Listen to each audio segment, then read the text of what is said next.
As the crisis in the Middle East escalates, there's one country the US references all the time. We do not want this war to widen.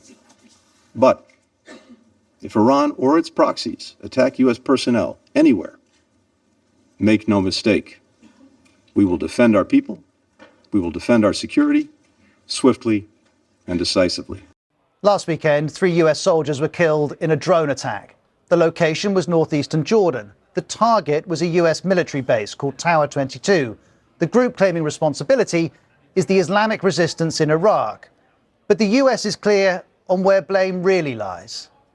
Our teams here are continuing to do the analysis, but we know that Iran is behind it. And certainly, as we've said before here in this briefing room, Iran continues to arm and equip these groups to launch these attacks. Iran calls these claims baseless accusations. But Iran does have a network of allies across the region. It has a name for it, the Axis of Resistance.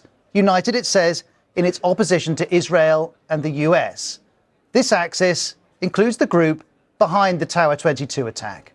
Iran has taken advantage, frankly, of the current moment of conflict to do what Iran has been doing for many, many years, which is to disrupt, to target the U.S. and partners in a variety of ways, mostly through the efforts of its proxy militias.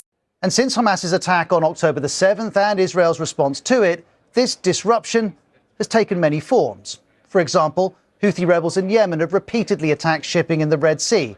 The US says there have been over 160 attacks by militia on its military positions in Iraq and Syria.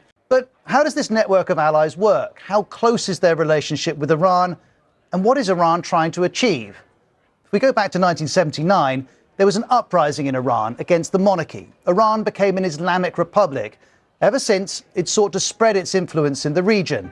In recent years, that's involved support for the Assad regime in Syria, where Iranian forces have been deployed, support for large militant groups such as Hezbollah in Lebanon and the Houthis in Yemen, and support for smaller groups, including in Iraq. We have a whole range of Iraqi Shia militias, which have been formed in lots of different ways and have very different connections with Iran. And in fact, they're in an umbrella movement that has non-Shia militias included as well. So it's very complicated to navigate the types of links within that part of the axis of resistance. And Iran's support for its network comes in several forms. First, money.